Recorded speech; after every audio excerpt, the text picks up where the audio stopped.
Bien, mesdames, messieurs, je vous invite à vous installer pour que nous puissions démarrer cette séance. Je vais essayer de pas trop forcer sur ma voix que j'ai perdue depuis 5 jours. Et je vais commencer par faire l'appel. Alors, c'est une séance avec pas mal d'absents.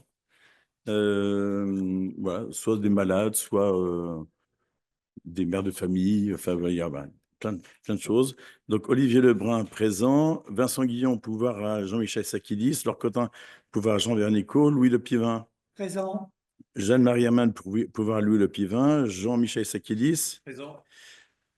Christine Caron devrait arriver, Jean-Philippe Ollier, Jean Bernicot, Gonod Teston, pouvoir à Jean-Philippe Ollier, Philippe Gevray, Patrick Comovert, pouvoir à Philippe Gevray, Pauline Biodel, pouvoir à Clerget, Elisabeth Coquadry, pouvoir à Olivier Lebrun, la Vérule d'Esmer, pouvoir à Paul Apikevich, Valérie Médon, pouvoir à Arnaud Brosset, Bertrand Schneider, Aïlis Kata devrait arriver, Camille Folk devrait arriver aussi, Arnaud Brosset, Antoine Bruni-Mury, pouvoir à Jean Gilbert, Olivier Venin, pouvoir à Daniel Der, Jean Gilbert, Clerget, Daniel Der, Arnaud Ancel, pouvoir à Alexandre Meheux, Louis-Joseph Fournier, Aurélien Meheux, Suzanne Egal, Elke Suberkrub et Benoît Florence. Alors, je vous fais passer la feuille de présence. Je note Christine Caron, tac. La feuille de présence et Alice Kata également. Je vous fais passer la feuille de présence et vous voudrez bien aussi signer la page suivante. Il y a pour le budget supplémentaire, en fait, on doit aussi signer cette feuille de présence et c'est tout. Tiens, on va commencer par ça. Alors, on a un ordre du jour qui est pas très fourni, mais c'est classique en cette période, c'est-à-dire on vote le compte financier unique qui remplace le compte de gestion et le compte administratif. C'est notre première année et puis on aura les autres délibérations financières qui suivent. De communication, rapport de la commission d'accessibilité et bilan d'action foncière. J'ai reçu une question du groupe Viroflay, c'est vous, donc ils pourront la poser à la fin et je crois que Suzanne Egal aura une petite communication à nous faire à l'issue de cette séance. Voilà pour le programme. Nous commençons par désigner un secrétaire de séance. Y a-t-il quelqu'un qui sent une âme de secrétaire de séance? Philippe Gevray. Merci beaucoup. Nous avions donc un procès-verbal également à approuver, le procès-verbal de la séance du 13 mars 2025. Il y a eu peu de temps entre cette séance et l'actuelle. Nous avons comme réussi. Est-ce qu'il y a des remarques à faire sur ce procès-verbal? Mme Egal? Je suis désolée, j'ai pas repris le document avec moi, mais dans le tout début de l'intervention, il y a un au-dessus qui est, il y a un sens qui est inversé en fait dans le propos, dans la formulation. Votre intervention avant? Oui, je suis désolée, j'ai pas le texte avec moi. Alors,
je pourrais rentrer chez moi.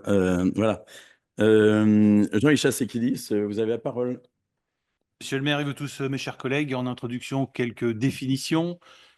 Certaines sont connues, le budget primitif, le BP total, qu'on va retrouver à différents moments plus tard. Une nouveauté CFU, ça a été évoqué, compte financier unique. L'emballage change, le contenu est le même, comme vous pouvez le constater. Et donc, c'est simplement pour lever une éventuelle confusion quant aux termes qui vont être utilisés. Nous parlons bien du compte administratif. Les étapes de la construction budgétaire et de l'assessment, comment on dit, la prise en compte des opérationnels du budget vous est rappelé à l'écran. Voilà, débat de rotation budgétaire, BP, CFU, maintenant connu, et décision modificative. Et nous entamons directement avec la section de fonctionnement, où il vous est présenté ce tableau récapitulatif de synthèse que vous connaissez maintenant très bien, dans sa forme en tous les cas, les chiffres évoluant, et qui sera repris, alors pas in extenso, je vous rassure, ne partez pas tout de suite, mais pour les principales dépenses et recettes dans les diapositives qui vont suivre. Quelques points de précision quant à la façon de le lire. Les taux de réalisation dans la colonne taux de réalisation qui vous sont présentés reflètent ces fameux taux comparant le compte administratif 2024, donc c'est la colonne juste avant, et le BP 2024. Je dis ça car ce tableau est très riche d'informations, puisqu'il rappelle les données, enfin un certain nombre de données de 2023, et analyse en dernière colonne complètement à droite les écarts de compte administratif à compte administratif sur les 2 années 2023 et 2024. Donc voilà pour la clé de lecture en quelque sorte de ce tableau. Comme je vous disais, on y reviendra en plus en détail sur les principales recettes et dépenses un peu plus tard. J'ai simplement souligné quelques points qui sont intéressants parce que j'essaye toujours d'apporter quelque chose au-delà de la lecture sèche, je dirais, des chiffres qui vous sont présentés. Si vous regardez les recettes, vous avez un recette totale, vous avez un chiffre dans le taux de réalisation de 107%. Et si vous remontez un tout petit peu, vous avez 106%. Donc, c'est les recettes totales hors session et hors recettes d'ordre.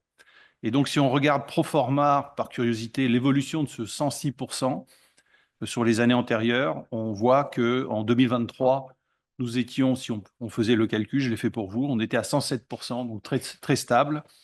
Et remontant même en 2022, nous étions à 101%.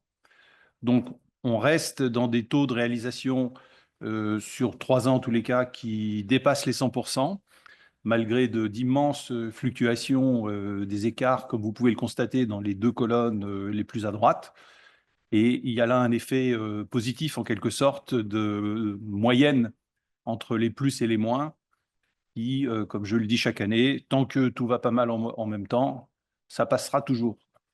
Et donc là, vous en avez un effet direct, en fait, mesuré sur plusieurs années, si on pouvait le faire. À noter également les plus fortes variations en recettes, avec, en première, je vais essayer de vous guider dans la lecture des choses. On est donc dans l'avant-dernière colonne en partant de la droite, juste au-dessus de produits, services, domaines divers à 480, juste au-dessus, il y a écrit 350.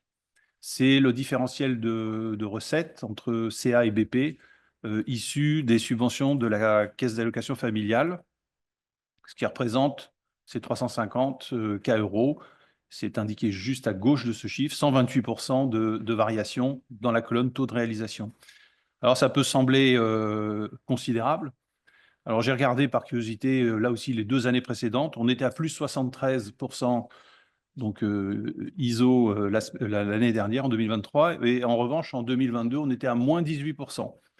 Donc, on retrouve, je dirais, les effets un peu induits d'un axe qui pilote depuis des années la construction budgétaire et son exécution, que je souligne à chaque fois, qui est l'incertitude.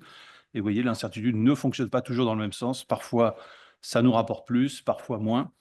C'est variable d'une année à l'autre. Et là encore, les effets de moyenne, heureusement, permettent d'avoir un certain lissage.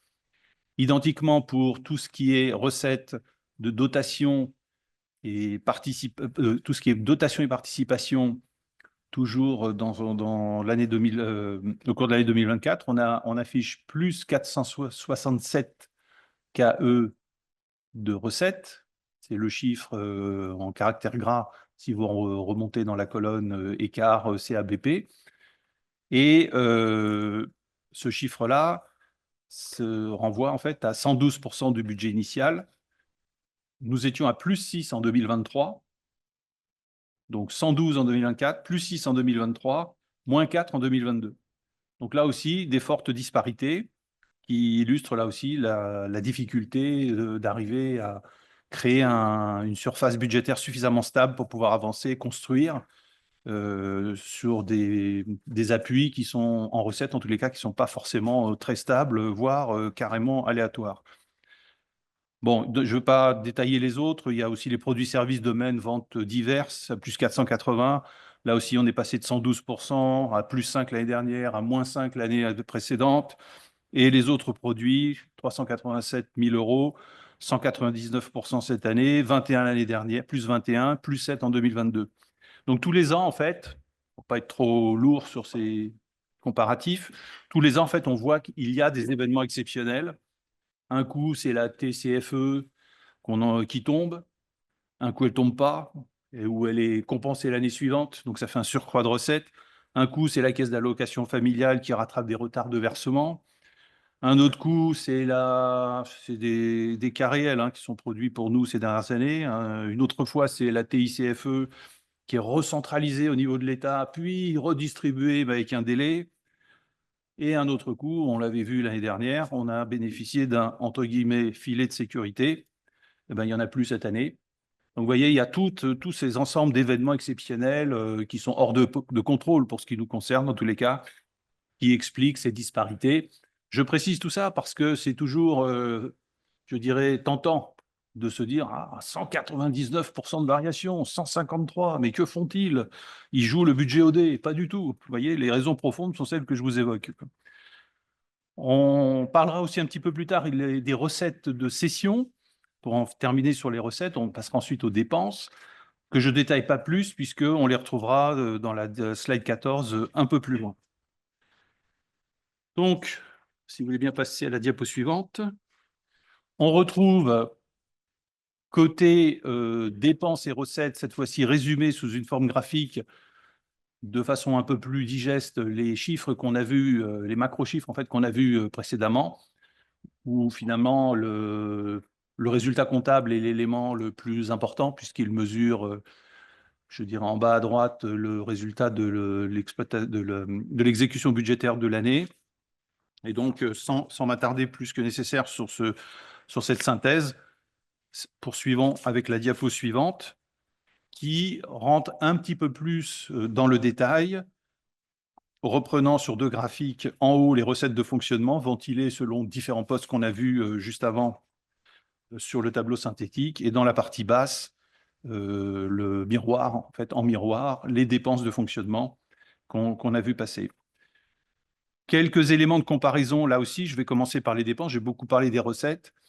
Donc, en commençant par les frais de personnel, donc c'est le premier graphique en bas, donc qui compare le compte administratif 2023, le BP 2024 en orange et le CA 2024 en gris. Si on compare CA à CA 2024-2023 pour la masse salariale, on a une évolution de plus 358 000 €, ce qui fait 2,93%. Si on fait la même comparaison CA à BP, toujours en 2024, on a plus de 85%. Et si on fait CA à BP 2023, alors on n'a pas retranscrit le BP 2023 pour ne pas alourdir la lecture, on est à plus 0,48. Sachant qu'en 2024, on a eu des dépenses de personnel qu'on a dû inclure dans nos budgets, résultant de décisions nationales dont on n'avait pas connaissance au moment des constructions budgétaires. Donc voilà, on reste quand même dans un tunnel de variation qui n'est pas complètement immaîtrisable, malgré le fait que de temps à autre, et assez régulièrement, nous arrive l'impact de décisions prises à d'autres niveaux, mais qu'on essaye d'anticiper justement en gardant une plasticité budgétaire la plus grande possible. Un autre point intéressant, celui-ci, donc vous avez bien compris, sur le personnel, sur la masse salariale, difficile de maîtriser, il y a des possibilités, mais bon, elles sont réduites. En revanche, sur les charges à caractère général, qui est le jeu de 3 graphiques bleu, orange, gris, là, qui est après dans le graphique d'en bas, on constate en faisant les mêmes comparatifs, donc CA24 à CA23, un différentiel de moins 412 000 €. On le voit, puisque ça baisse un peu. CA 2024 à BP 2024, moins 6,7%. Et CA 2023 à BP 2023, ça donnait moins 7,3%. Donc ça, c'est intéressant parce qu'il y a plus de marge de manœuvre en fait sur ce type de dépenses. Alors j'ai fait un petit calcul pour vous, il est très facile, hein, vous pourrez le faire à la maison ce soir en rentrant. Ok, personne ne le fera.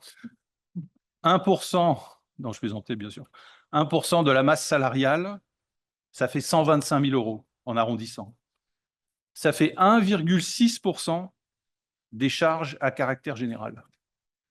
Cette mise en proportion n'est pas inintéressante, je trouve, parce que on voit des possibilités en fait de maîtrise d'un certain aléa que j'évoquais juste avant.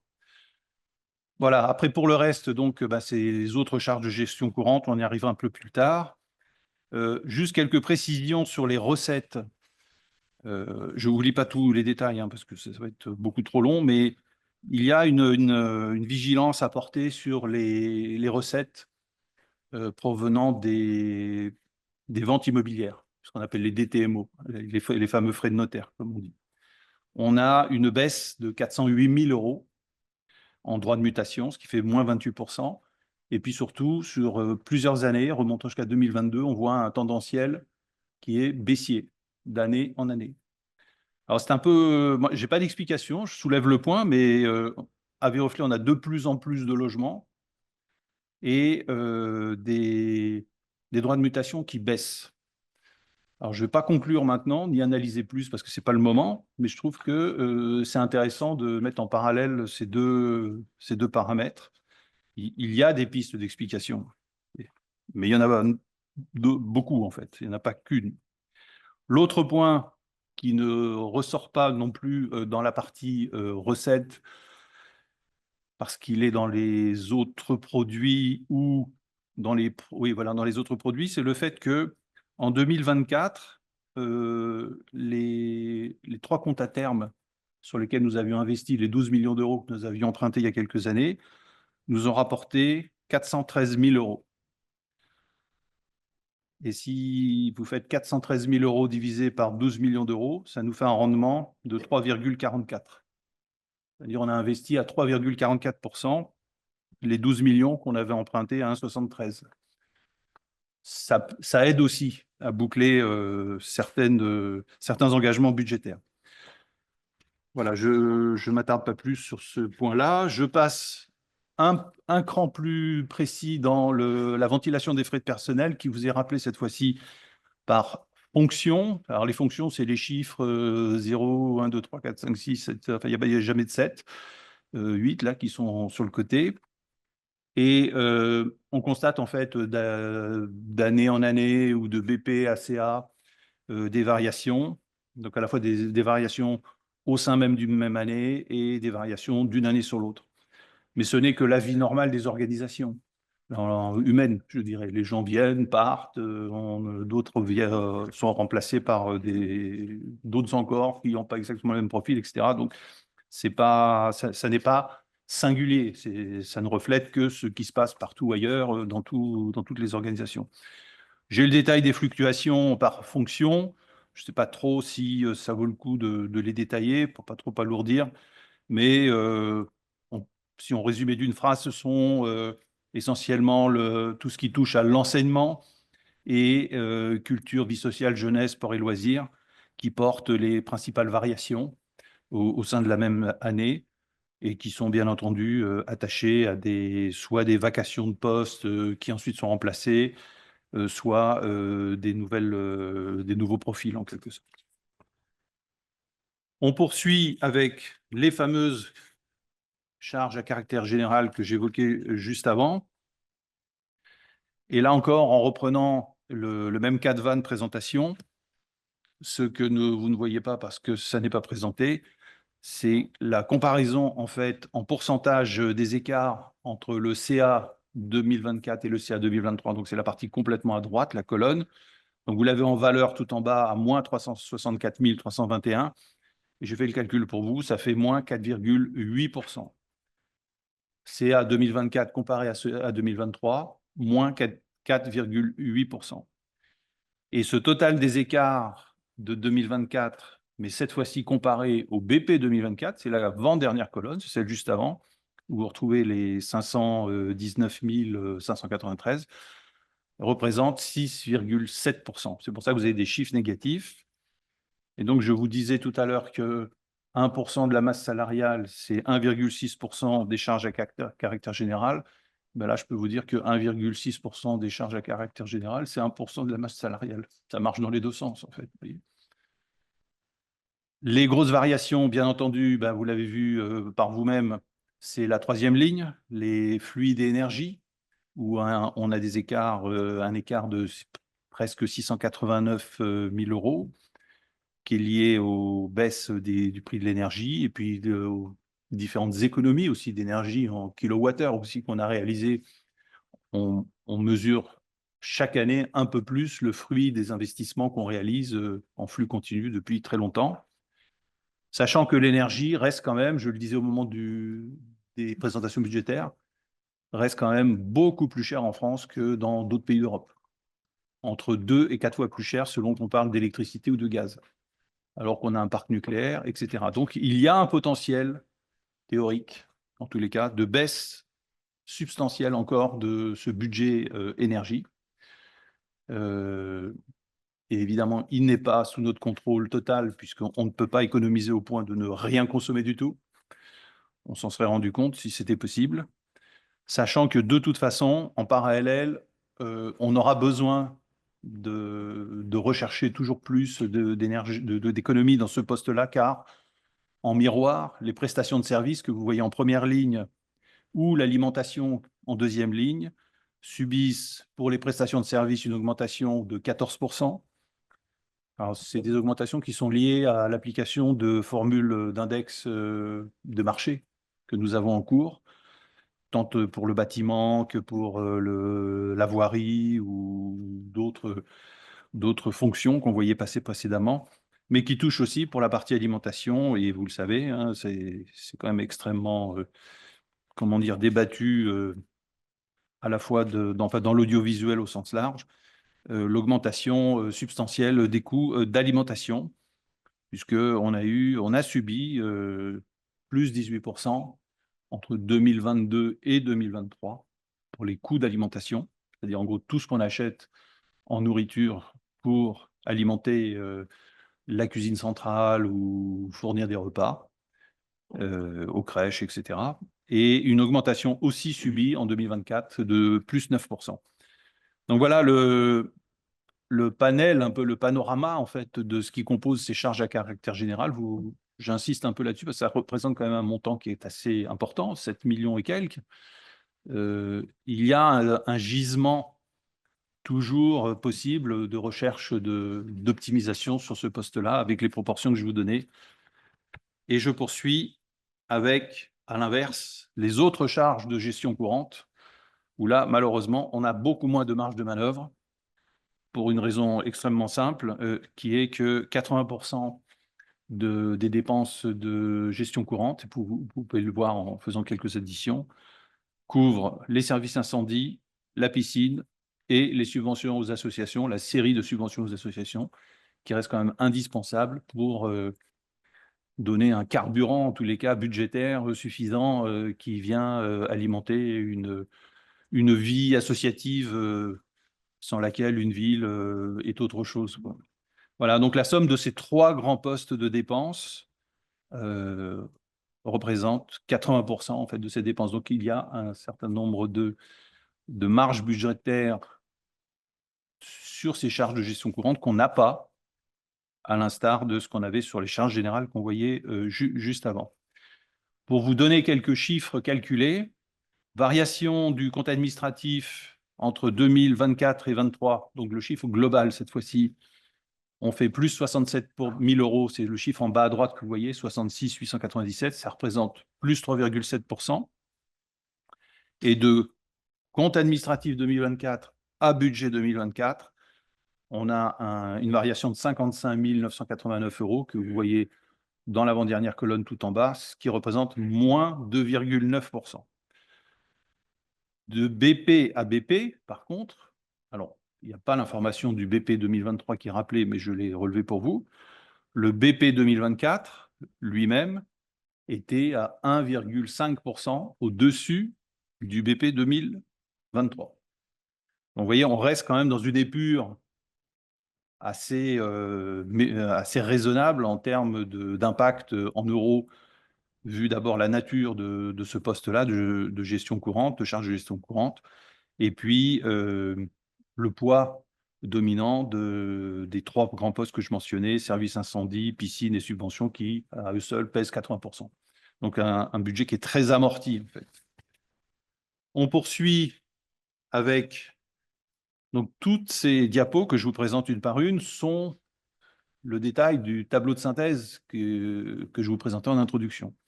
Donc, on retrouve cette fois les dotations et participations, donc qui, encore une fois, font référence au tableau en introduction.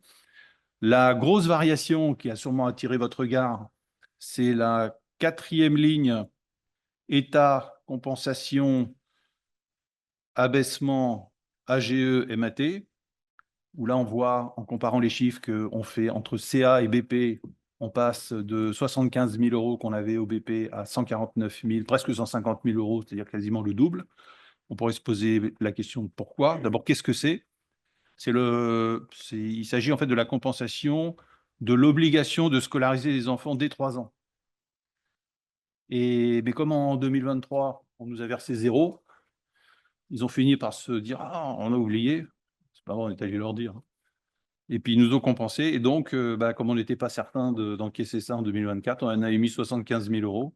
Finalement, on termine avec le double. Donc, c'est une bonne nouvelle, mais ça recoupe aussi ce dont je parlais précédemment, c'est-à-dire des fluctuations assez erratiques sur un certain nombre de recettes qui nous sont données ou pas, ou si elles nous sont données, pas forcément dans l'épure budgétaire qu'on nous impose en écho aux obligations qui nous sont faites dans les premiers slides que je vous ai montrés. L'autre point aussi à préciser, si on comparait cette diapo à la toute première, le tableau de synthèse, vous ne trouveriez pas les mêmes chiffres exactement pour une raison simple, c'est que ce tableau ne reprend pas les 577 000 de filets de sécurité que j'évoquais dans le tableau de synthèse, et à dessein, de telle sorte à pouvoir faire une comparaison pro forma 2023-2024, ou dit différemment, si nous avions inclus les 577 000 de filets de sécurité qu'on a eu en 2023, alors la comparaison avec 2024 serait hautement faussée. Donc on ne les a pas mis, ils sont dans le tableau de synthèse, mais pas dans cette vue-là, ce qui permet à ce moment-là de faire une comparaison entre CA 2023 et 2024, qui est en bas à droite, à 218 367, ce qui représente 5,2%. Une petite surprise, comme on n'est jamais à l'abri d'une micro-surprise, on a eu un petit peu plus de DGF que prévu. Pas une fortune, hein, un faux 10 000 €, tant mieux. Voilà. Ce qui nous amène à une autre forme de recette, alors très importante aussi, qui renvoie en fait aux recettes tarifaires, dont la ventilation vous est donnée visuellement à l'écran, distinguant en bleu le périscolaire, la petite enfance, et en vert les autres formes de recettes. Au bilan, si vous faisiez le calcul, je l'ai fait pour vous, vous constateriez que le différentiel, je regarde, non, il n'a pas été fait à l'écran, le différentiel CA 2024, CA 2023 est de 398 000 €. Donc, ça compare le premier bar graphe à gauche avec le dernier complètement à droite. Un différentiel de 398 000 €, ce qui fait en gros 10% d'augmentation de recettes. Alors, on peut se poser la question de dire, ah, tiens, d'où viennent ces plus 10%? Alors, on le voit, puisque le bleu n'a pas la même taille dans les deux graphiques.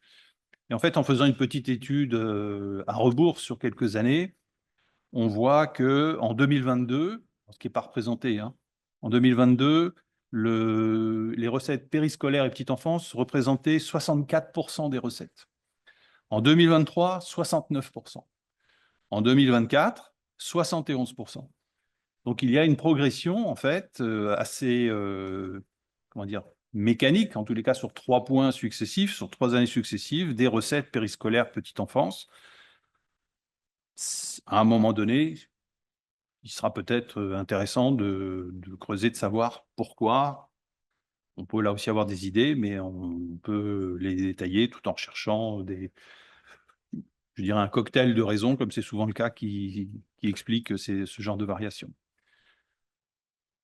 Au regard de la ventilation, revenant à 2024, des 3 088 000 que vous voyez, la répartition des recettes supplémentaires se ventile pour une bonne partie, une grosse partie en fait, sur le périscolaire et la petite enfance, et qui a fait plus 13%, en fait, vous pourriez faire le calcul, et 129 000 € sur les crèches, ce qui représente plus 17%.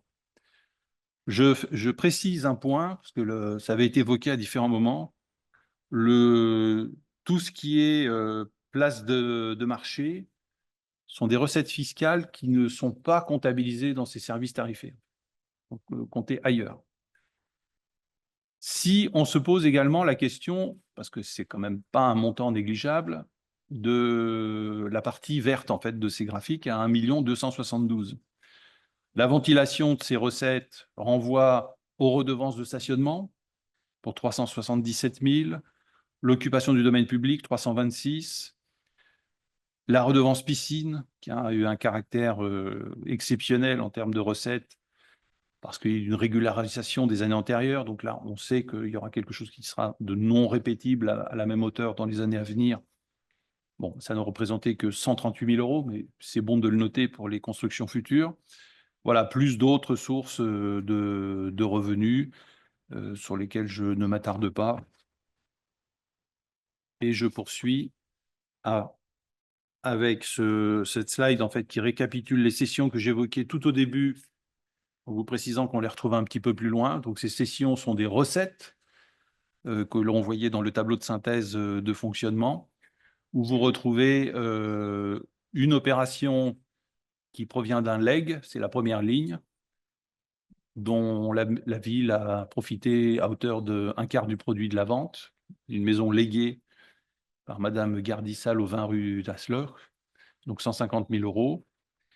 Le report en 2025 de la vente de la parcelle rue Colocani, c'est pour ça que vous voyez un 0, et donc au bilan, et également la dernière ligne reportée en 2025. Donc on retrouve les 150 000 que vous aviez initialement dans le tableau de synthèse en introduction. Donc malgré un taux de réalisation mécanique, je dirais de 15%, qui paraît faible, ça n'illustre pas un abandon, mais simplement un décalage d'un budget sur un autre. Nous arrivons à la section d'investissement, où là, à nouveau, un deuxième obus, mais celui-ci de synthèse des investissements, tout aussi dense, comme vous le voyez, et où il y a plusieurs points à détailler.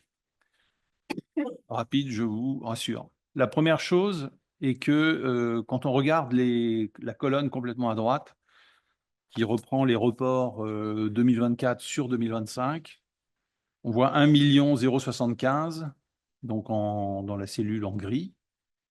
Il faut noter que les reports que vous voyez là ne comptabilisent pas les reports des 3 projets qui sont menés en APCP et que vous retrouvez dans la première colonne complètement à gauche dans les libellés de couleur un peu violette, violet clair, réhabilitation du gymnase Pré-aux-Bois, réhabilitation de la forge, réaménagement village place de la Fête.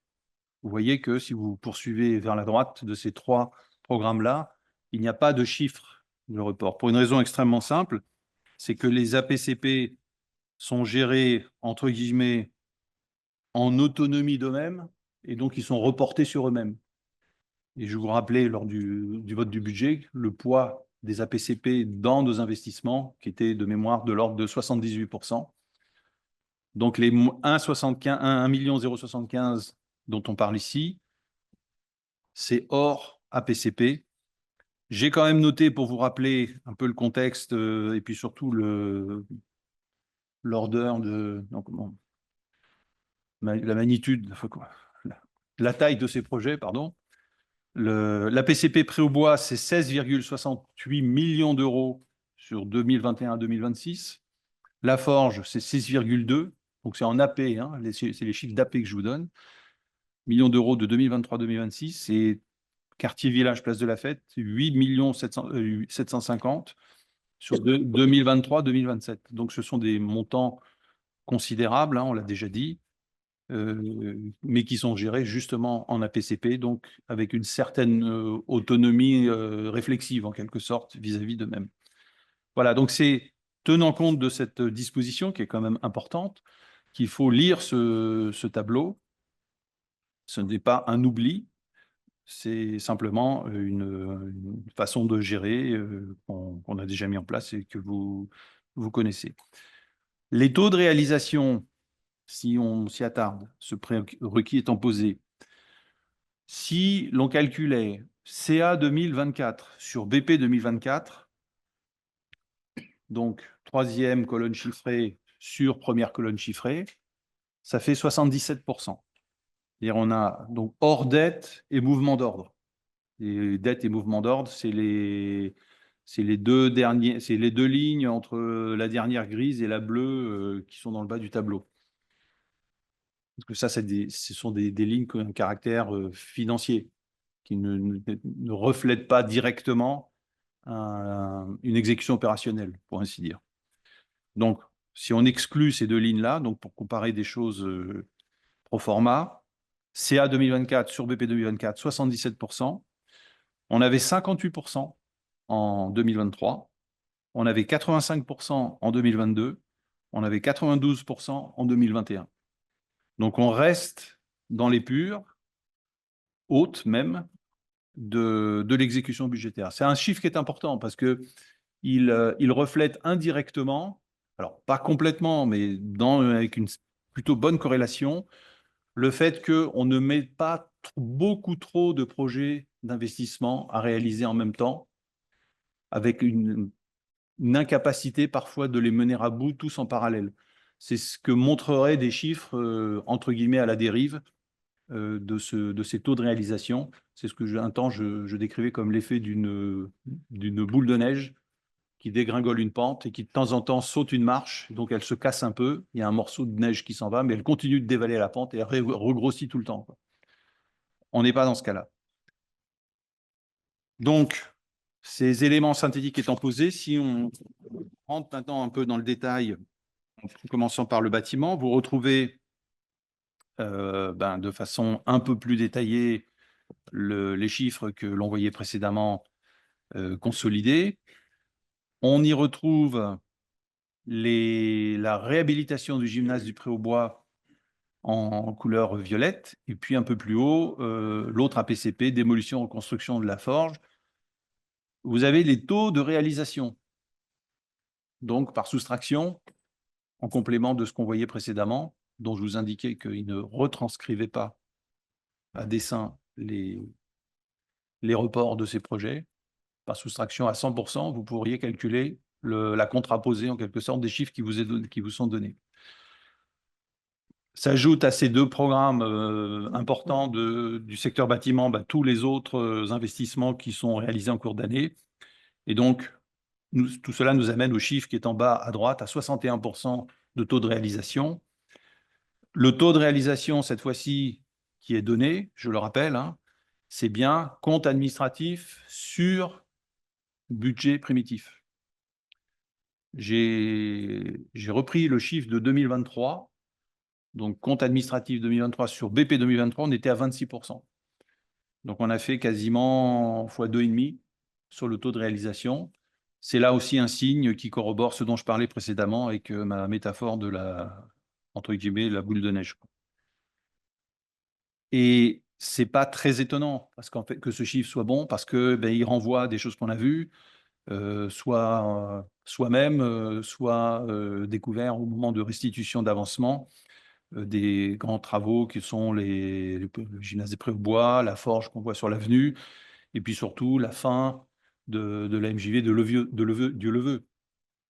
Et c'est tout ça qui contribue finalement, par leur finitude, en quelque sorte, à conduire à ce chiffre de 61% qu'on retrouve là. S'ajoute à ça d'autres projets terminés, dans le culturel, le sportif, la petite enfance, le scolaire, etc. Je ne vous les détaille pas. Il y a, à l'inverse, d'autres projets qu'on n'a pas lancés en 2014, mais pour un montant assez... 24, pardon, je ne sais pas pourquoi je lisais 14, en fait. Pardon, 2024, bien sûr. Mais voilà, mais qui sont juste des reports sur les années suivantes. En miroir, le détail des investissements 2024 pour tout ce qui renvoie aux espaces publics, avec là aussi un taux de réalisation, je vais directement au fait, de 57% en bas à droite. Un rappel juste au-dessus, en couleur violette, de l'avancée de la PCP quartier-village Place de la Fête, donc à 61%. Donc là encore, des gros pourcentages de réalisation. En réalisation totale, le 57% que l'on a sur 2024 fait miroir aux 42% qu'on avait en 2023. Donc là encore, un effet massique de la PCP qui représente, comme vous le voyez, un montant important de l'ensemble des investissements sur les espaces publics. Donc, sans surprise, vient rehausser considérablement le chiffre en bas à droite de 57% par le poids relatif d'un projet majeur. Voilà, ça s'ajoute à ça, comme dans le secteur bâtiment, tout un ensemble de travaux, squares, crèches, des imperméabilisations de squares, de la signalétique, du gravillonnage, pardon, etc., etc. Urbanisme plus simple, plus petit montant. Vous retrouvez essentiellement les subventions, les surcharges foncières qui ont été versées à hauteur de 117 650 €, avec le détail des deux surcharges qui ont été consenties, payées en 2024 pour les opérations qui vous sont rappelées à l'écran. Là aussi, un bon taux de réalisation, mais quelque chose d'une nature très différente finalement, puisque tributaire de facteurs extérieurs qui sont plus administratifs, je dirais, qu'attachés à des marchés ou à la disponibilité de fournisseurs. Les recettes d'investissement, alors c'est celles qui vous sont rappelées dans ce tableau. Vous noterez certainement plusieurs pourcentages de réalisation à 0, mais vous regarderez immédiatement complètement à gauche pour retrouver à chaque fois report 2025. Donc ce ne sont pas des abandons de recettes, simplement un différé. On retrouvera ces recettes au cours de cette année. Voilà pour ce qui en est de ce CFU/compte administratif. Les diapos suivantes renvoient aux résultats de la ville, etc., mais je crois qu'on les abordera après coup. Voilà. Merci, Monsieur Sakidis, de cette présentation de la réalisation du budget 2024. Y a-t-il des personnes qui souhaitent prendre la parole sur ce CFU? Je vois Monsieur Meheu et Mme Mégal. Eh bien, écoutez, dans l'ordre d'apparition, Monsieur Meheu. Monsieur le maire, mes chers collègues, ce nouveau compte financier unique, qui remplace donc le compte administratif, sans apporter plus de clés de lecture à nos concitoyens, est, en simplifiant, une écriture comptable permettant de rapprocher le budget prévisionnel du résultat. Nous tenons à remercier les services de la ville pour le travail effectué. À l'étude de ce document, avec l'appui de la présentation d'explications fournies, nous restons sur la même position que les années précédentes, à savoir que nous considérons qu'un écart de 2 407 000 € pour un budget prévisionnel de 2 903 000 € est trop élevé. Comme les années précédentes, si nous avons entendu que ce mode de fonctionnement est une façon de garantir à la ville une sérénité de gestion, elle ne facilite pas la compréhension par nos concitoyens des orientations financières prises par la ville. Néanmoins, et comme dit précédemment, ce document est un rapprochement comptable et comme nous ne mettons pas en doute le travail effectué, nous voterons pour ce point. Merci pour votre attention. Ok, Madame Egal. Ah, vous, les deux micros, vous. Non, non, mais c'est pas confortable de parler dans ce sens-là. Ah, ok. Ah, c'est vrai qu'on s'adresse au président de l'Assemblée. Non, mais je pense qu'on entend suffisamment. Comment Monsieur le maire, mes chers collègues, nous ne sommes pas totalement surpris de constater que nous aboutissons à une marge beaucoup plus importante que celle prévue au budget. Nous avions souligné les incertitudes au moment de l'établir. Cependant, elle atteint un niveau record, 5,3 millions, contre 2,9 millions prévus au budget, soit 83% de plus que prévu. Ce qui est particulier, c'est l'ampleur des bonnes surprises dans le domaine des recettes. En commission, les écarts majeurs nous ont été commentés. Les écarts sont tels qu'il faut bien reconnaître que l'intérêt des observations que nous pouvons formuler au moment de l'établissement du budget paraissent dérisoires.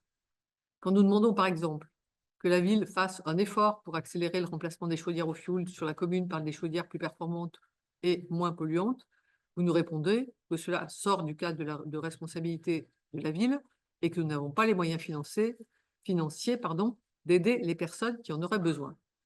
Nous rappelons qu'une telle action serait bénéfique pour tous les Viroflésiens en réduisant donc l'émission de gaz à effet de serre, en améliorant la qualité de l'air et en limitant la circulation des camions de livraison. Si on regarde par ailleurs le très faible nombre de dossiers traités ces dernières années pour l'amélioration de l'habitat dans le cadre de la convention avec l'ANAH, 3 aides en 2022 pour 2 300 € en moyenne et aucune ces 2 dernières années. Force est de constater qu'on n'est pas à la hauteur des enjeux climatiques. Or, il s'agit bien d'actions qui sont à mener pour l'habitat sur chaque commune. En commission, M. Issakidis nous a précisé que le PCAET, Plan Climat, Air, Énergie Territoriale, avait été adopté par BGP ce mardi 1er avril et que le plan d'action intégrait celles prévues dans la convention avec l'ANAH.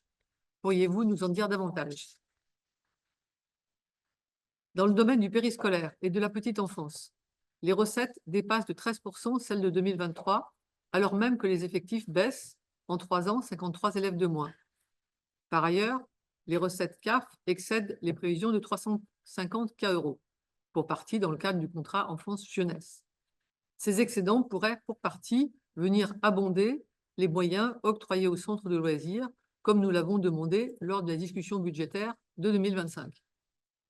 Nous pourrions prendre d'autres exemples, comme l'aide aux familles pour que les enfants puissent pratiquer une activité sportive ou culturelle. On est sur une échelle de quelques milliers d'euros, alors qu'on arrive, lors de ce compte administratif, à un écart qui dépasse les 2 millions. En termes d'investissement, le niveau de réalisation de 2024 est tout à fait satisfaisant et de façon assez homogène, il atteint 62%, hors report. Il marque un réel progrès dans notre capacité à mener de front plusieurs projets, tant en termes de bâtiments que de voirie. Concernant la voirie, les écarts significatifs ont été expliqués en commission. En conclusion, en commission, vos équipes nous ont bien expliqué les chiffres. Nous avons confiance dans leur exactitude, mais l'ordre de grandeur des écarts entre le budget et la réalisation ne permet pas une lecture fine de la politique menée par la ville dans sa gestion courante, politique qui guide les dépenses de fonctionnement d'année en année et qui conditionne le quotidien des habitants. Pour cette raison, nous nous abstiendrons lors de la délibération. Je vous remercie. Bien, alors les deux groupes sont d'accord pour observer qu'il y a un écart élevé entre l'excédent budgétaire et l'excédent réel. On l'a constaté aussi. Ceci étant, on ne peut pas dire que, je ne sais pas comment vous l'avez qualifié, la politique de gestion de la ville, en fait, elle se manifeste, je pense, plutôt par le volet dépenses que le volet recettes. Puisque le volet recettes, il y a une bonne partie des éléments qu'on ne maîtrise pas. Par contre, le volet dépenses, lui, on le maîtrise. Donc, on peut faire des efforts ou consacrer plus d'argent à certaines dépenses. Et je dois souligner qu'on a quand même 98% de réalisation du budget des dépenses de fonctionnement par rapport au budget. Donc 98%, c'est quand même un taux de réalisation des dépenses de fonctionnement qui, à mon sens, est tout à fait exceptionnel et qui traduit bien le fait qu'entre un budget et une réalisation, on est exactement conforme à ce que nous avions prévu en termes budgétaires. Plus encore, sur près de 54% des dépenses de fonctionnement, les dépenses de personnel, on est à 100% de réalisation du budget. Donc c'est quand même pas rien. C'est un petit peu inquiétant d'ailleurs, je le dis, parce que ça veut dire que nous prévoyons le budget de personnel quasiment au niveau auquel on va le dépenser. Donc on a assez peu de marge. Ça nécessite parfois de faire des mouvements d'ordre en fait en décision modificative pour réabonder. Ça pourrait en fait nécessiter de réabonder le budget personnel en prenant sur d'autres éléments. Donc clairement, moi je trouve que on devrait tous être totalement satisfaits, et je le suis en tout cas, nous aussi, du fait qu'on tient totalement nos engagements en matière budgétaire sur les dépenses de fonctionnement. Après, sur les recettes, là, pour le coup, on l'a dit, en fait, la CAF, on ne sait pas bien. En fait, il y a un certain nombre d'éléments qu'on ne maîtrise pas. Les DMTO, on ne les maîtrise pas. Enfin, il y a beaucoup de choses qu'on ne maîtrise pas. Donc là-dessus, moi, j'allais dire que je me félicite de dégager un excédent déjà budgétaire. C'est un objectif qu'on s'est fixé. On en a débattu lors du débat d'orientation budgétaire sur le fait que je tenais absolument à dégager un minimum d'excédent pour le réinjecter dans l'investissement. Et c'est ça aussi un peu la différence entre nous. C'est le fait que même si on a un excédent important, je ne pense pas que ce soit prudent de le consacrer à des dépenses de fonctionnement qui, elles, seront récurrentes. Pourquoi? Parce que il ne vous a pas échappé que nous avons un plan pluriannuel d'investissement qui, sur les 5 prochaines années, s'élève environ à 50 ou 56 millions d'euros, que le budget d'investissement pour 2025, il est à plus de 21 millions d'euros, qu'en 2026, on envisage aux alentours de 11 ou 12 millions d'euros. Donc, clairement, je pense qu'il vaut mieux, on a déjà emprunté. Donc, en fait, la ville de Viroflay est endettée, même si pour l'instant, une partie de cet emprunt est placée en trésorerie et rapporte.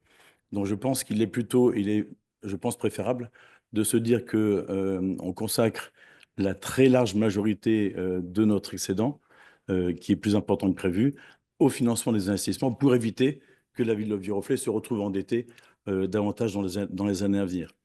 D'autant qu'on ne sait pas exactement à quelle source on va être mangé dans les années à venir, compte tenu d'évolution des dépenses publiques et donc de l'inventivité de certains de nos énarques pour nous inventer des prélèvements divers et variés, tels que le DILICO, on en a parlé lors du budget pour 2025.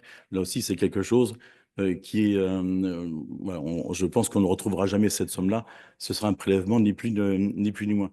Donc voilà, je préfère être prudent et puis de pouvoir remplir nos objectifs. Je rappelle quand même que sur l'ensemble, en fait, la ville de Viroflay, c'est quoi? Une ville, c'est quoi? C'est du service à la personne. Et donc, principalement, on consacre, j'ai regardé rapidement, en fait, sur les dépenses de personnel, si on prend les 3 secteurs que sont l'enseignement, que sont la jeunesse, la culture, et également le troisième, l'action sociale et la petite enfance, ces 3 secteurs-là, c'est pratiquement les 2 tiers de nos dépenses de personnel. Et là-dessus, on sait bien qu'il peut y avoir une tension non négligeable sur certains de ces postes-là, notamment sur la petite enfance, avec des choses qui nous sont, entre guillemets, proposées par l'État, c'est-à-dire de verser des primes d'attractivité aux personnels de la petite enfance, et qui pourraient très rapidement, en fait, venir impacter le budget en question. Donc, la prudence, c'est un des principes comptables, en fait, auxquels je me réfère régulièrement, mais la prudence me paraît de mise, et donc d'être plutôt attentif et d'être en mesure de financer nos investissements, qui sont des investissements particulièrement ambitieux pour Viroflay dans les années à venir. Donc, voilà, les quelques éléments de réponse que je voulais vous apporter aux uns et aux autres. Je remercie évidemment les services parce que je l'ai dit au moment du budget, que c'est aussi au service de faire attention à ne pas dépenser les sommes à tort et à travers. Ils y sont attentifs. On le voit dans la réalisation du budget, donc dans ce ce compte financier. On voit que on est en mesure de continuer à mener nos efforts sans pour autant diminuer en quoi que ce soit le service global à la population. Et je pense qu'on répond plutôt pas mal aux besoins que peut avoir la population. Et on voit aussi qu'un certain nombre de mesures, je vais prendre quelque chose que vous n'avez pas parlé aujourd'hui, mais le fait qu'on ait réduit la subvention à l'USMV, qu'on a passé à 100 000 euros, n'a pas empêché l'USMV l'année dernière de faire un excédent, un excédent, et donc sans pour autant augmenter de façon extrêmement importante ou même de façon significative les cotisations auprès de leurs adhérents. Donc voilà, je pense que c'est une bonne répartition de la tâche entre la contribution des Viroflésiens propriétaires. Je vous rappelle que seuls les propriétaires paient de l'impôt à Viroflay. Et puis là, j'allais dire l'entre propriétaires, l'impôt et les tarifications donc, qui seront supportées par les utilisateurs. Je pense que c'est un bon équilibre entre les deux que nous avons réussi à trouver, mais depuis un certain nombre d'années. Voilà. Madame Pilikiewicz. Et vous parliez de l'aide pour le sport. Je rappelle qu'au niveau du CCAS, pour toute personne qui a des problèmes financiers pour pouvoir faire une activité sportive, il y a des aides qui sont prévues. Bien. Et tous les ans, il y a très, très peu de demandes. C'est bien ça la question. Enfin, vous le savez, on a des aides dans différents sur des qui ne sont pas utilisés. Donc, je crois qu'il y a vraiment un travail à faire là-dessus pour s'assurer qu'effectivement, les personnes et les familles qui souhaiteraient accéder à du sport ou à de la culture aillent rechercher les aides que vous dites avoir prévues. Le constat que l'on peut faire, c'est qu'effectivement, ce n'est pas utilisé. Voilà. Je comprends. Je vous réponds, monsieur le maire. Je pense que vous avez bien compris mon propos, c'est qu'en fait, j'ai bien compris et on l'a souligné, le plan d'investissement est ambitieux et il avance, c'est très clair. Mais l'échelle de grandeur des thèmes que j'ai abordés dans mon intervention, on n'est pas du tout au même niveau que les écarts qu'on a aujourd'hui. Donc, il me semble qu'on se refuse, enfin, que vous refusez d'engager certaines dépenses qui, bien sûr, seraient récurrentes, alors qu'on dispose réellement des moyens. Donc, c'est votre choix, mais c'est là que peut-être on diverge. Vous remarquerez quand même une chose, c'est que on a consacré, à partir de cette année de 2024, un peu d'argent, plusieurs dizaines de milliers d'euros, donc je crois que c'était 30 plus les maternelles, en fait, aux classes d'environnement. Suggestion que vous aviez faite en son temps, et donc on y a répondu. Mais ce sont des dépenses récurrentes, ce sont des dépenses de fonctionnement. Donc c'est quand même plusieurs dizaines de milliers d'euros chaque année. Et je peux vous le dire, les écoles ont largement profité de cette aide. Je pense même que l'aide a été consommée en totalité. Ça veut certainement dire que c'était nécessaire. Et donc, je m'en réjouis parce que en plus, j'ai reçu des courriers ou des mails des enseignants ou des enfants qui étaient tout à fait sympathiques.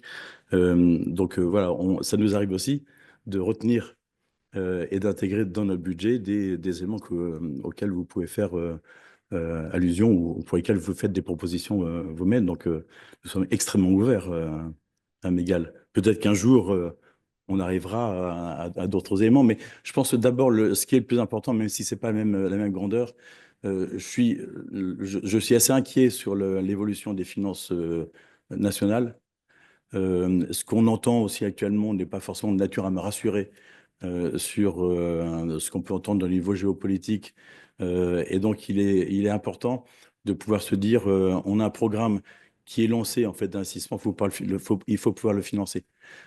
Et pour l'instant, on pense pouvoir répondre à une très large majorité des besoins des Viroflésiens. Donc, voilà, prudence dans le contexte qui est très incertain. Voilà, je vais m'absenter, je vais donner donc la... J'ai posé une question concernant le PCAET. Vous l'avez compté, parce que vous pourriez Alors, si vous avez 3 heures, je suis... Euh, oui, il a été voté effectivement en conseil communautaire ce mardi. Je ne peux pas vous en faire une synthèse. Je crois qu'il y a 47 actions envisagées dans le PSAET, 42 pour 6 ou 7 axes. 7 axes. Voilà. Je pense qu'il va être, il est accessible dorénavant. Donc, je suis mitigé sur la capacité à traiter au niveau local la question du climat, de l'air. On peut apporter une contribution, mais en fait, ces sujets sont des sujets plus larges, à minima au niveau de la région. Voilà. En tout cas, je pense que nous y contribuons à Viroflay avec un certain nombre d'éléments, de remplacement de chaudière, enfin un certain nombre de choses qui permettent aussi de répondre à notre échelle à ces différents besoins. Donc, le PCAET, si vous ne l'avez pas encore, on peut essayer de vous le procurer. Il sera de toute façon accessible à tout un chacun, bien évidemment. Mais je ne peux pas vous en faire description ce soir. C'était intéressant. J'ai pris des notes, donc comme j'y étais au conseil. Vas-y. Ça va durer 1 minute, mais il sera en ligne, c'était ma compréhension, hein. Il sera en ligne, de toute façon, c'est un pavé comme ça. Et c'est un travail très sérieux. Moi, ce que j'ai remarqué, enfin, ce que j'ai trouvé remarquable, c'est qu'en fait, ça avait été réalisé par les services, hein. C'est ce que disait le maire qui restituait. En fait, ça a été fait par les services. C'est un travail très, très sérieux qui se décline suivant plusieurs axes. Donc, la stratégie, c'est les axes stratégiques à ce niveau-là. Donc, les axes stratégiques, c'est l'autonomie énergétique, les déplacements sobres, le développement décarboné, plus de place à la nature et la biodiversité, et puis aussi comment consommer autrement. Ça, c'est les grands axes stratégiques qui ensuite, comme disait Monsieur le maire, ont été déclinés en 42 actions. Et c'est là où les 42 actions, c'est impressionnant.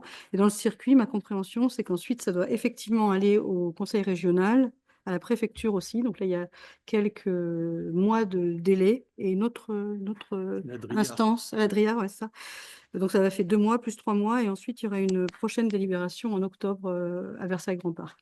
Et sinon, ce sera mis en ligne, mais vraiment, c'est un travail très, très sérieux, hein, qui a été fait. Ah oui. Voilà, c'est tout ce que je peux dire comme ça. Merci, vous avez été attentive à la séance du conseil communautaire, peut-être plus que moi. Monsieur le maire, tous mes chers collègues, un mot très rapide sur le PCAET. Moi, je suis à la commission eau, déchets, environnement de Versailles Grand Parc. Donc, j'ai vu la genèse, la croissance, l'adolescence et la maturité du PCAET. Ça a démarré en 2021. Tout ce qui a été dit est vrai. Il y a un seul problème. C'est que dans le processus, on a fait tout ce travail. Alors, ça a été dit, il y a plein de domaines sur lesquels l'action locale est dérisoire.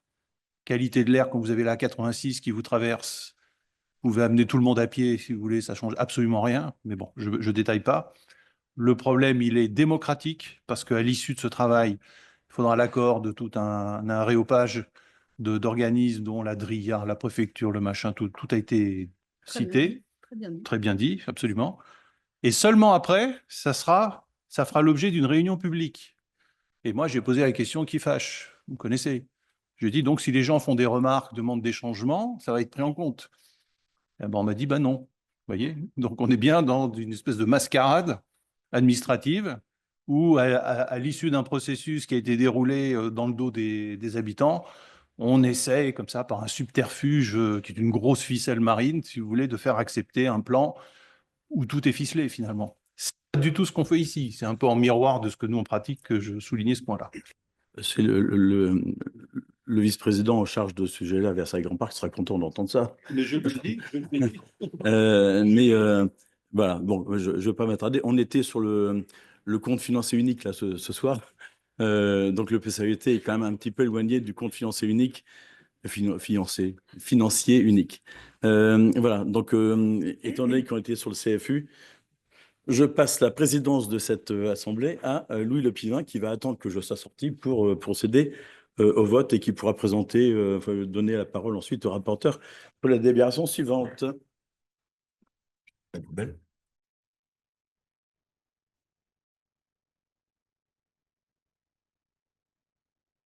Bien, nous allons attendre que Monsieur le maire franchisse la porte.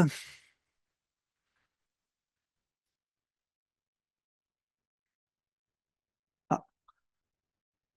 Bien, eh bien, monsieur le maire étant sorti, nous allons désormais pouvoir procéder au vote du compte financier unique. Qui est contre?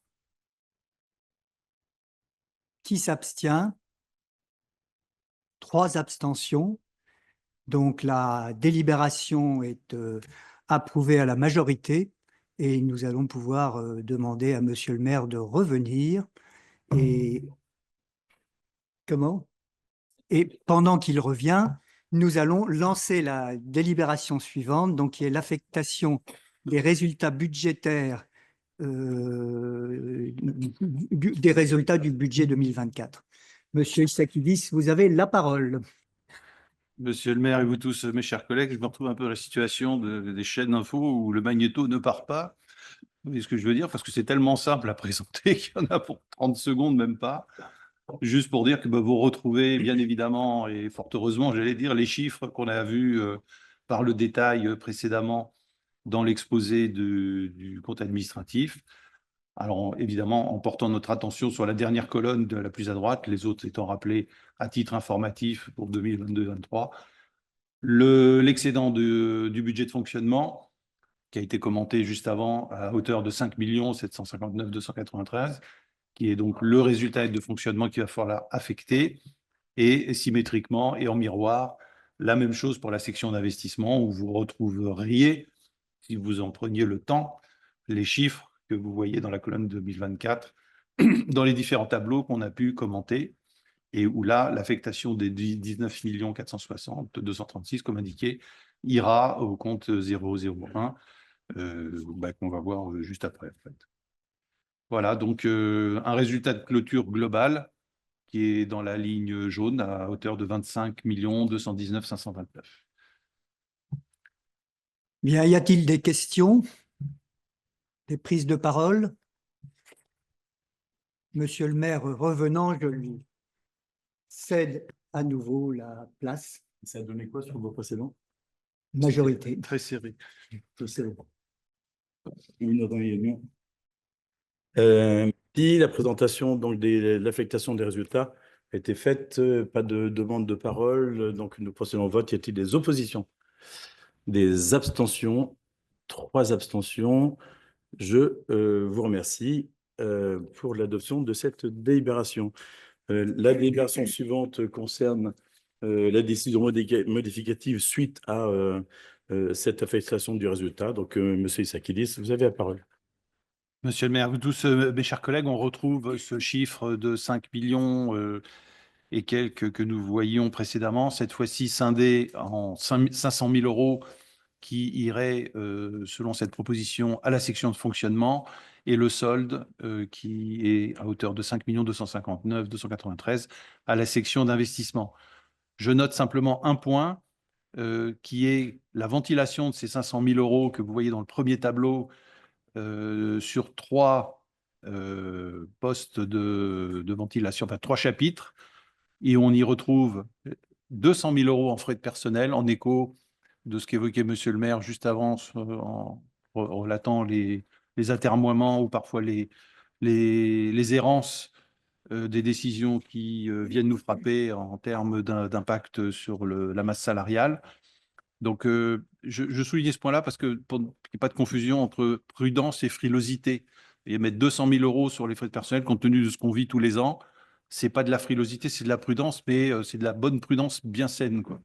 Et pour le reste, eh bien, les 5 millions d'euros, vous les retrouvez évidemment en excédent de fonctionnement, comptabilisés dans les recettes supplémentaires. On parle évidemment du budget 2025. Ce n'est pas toujours rappelé sur les slides, mais cette modification de budget, c'est bien celui de 2025.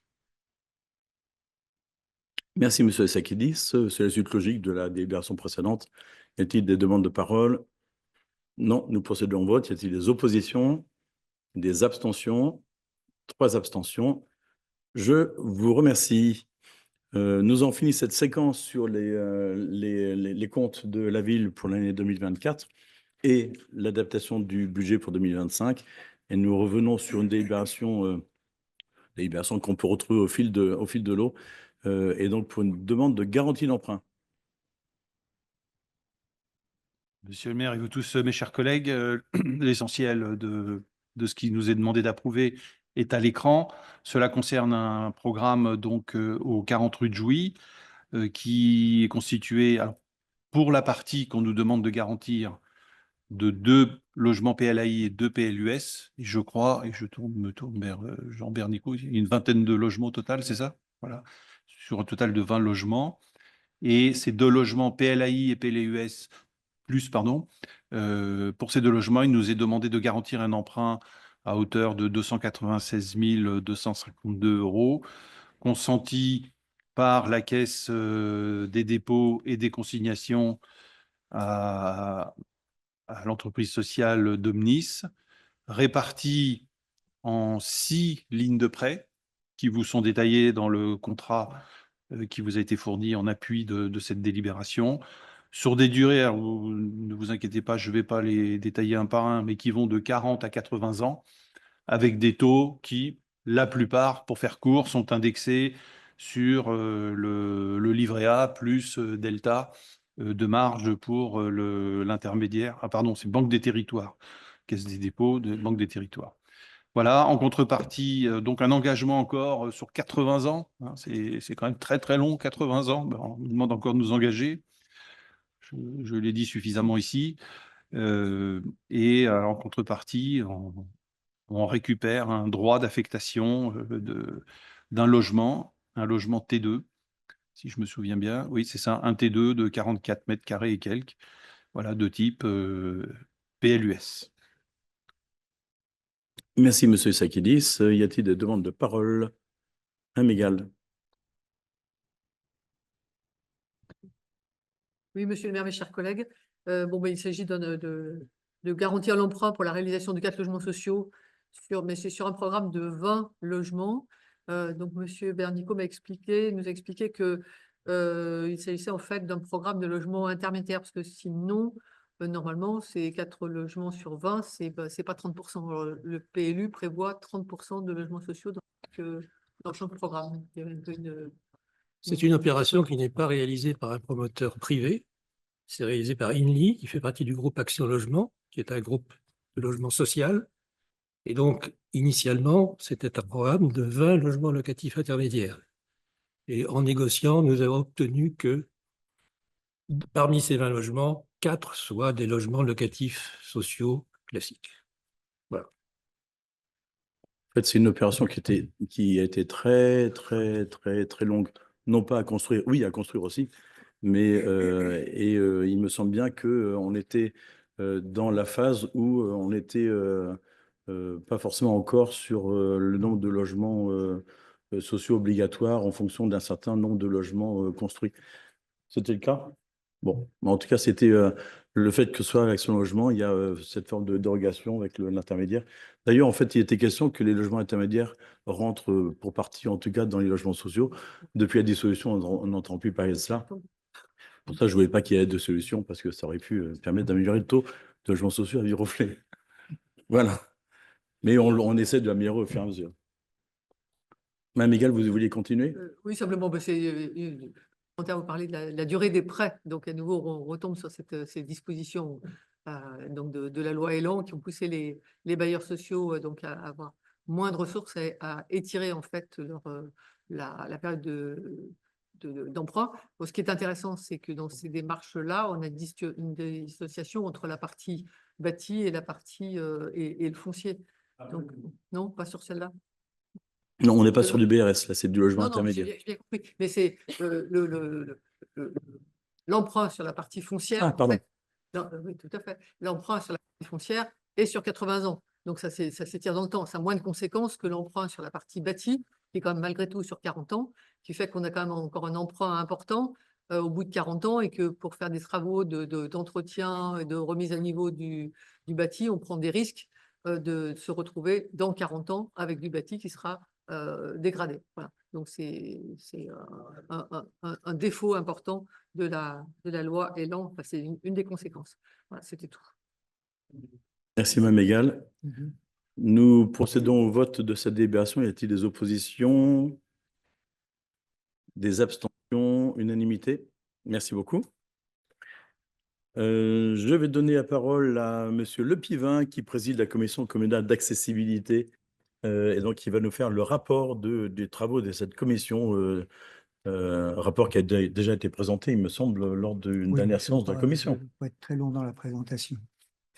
Merci, Monsieur le maire. Donc, chaque année, la commission communale pour l'accessibilité dresse le constat de l'état d'accessibilité du cadre bâti actuel des établissements recevant du public et des espaces publics et fait toute proposition utile de nature à améliorer la mise en accessibilité de l'existant. Un rapport annuel a été établi.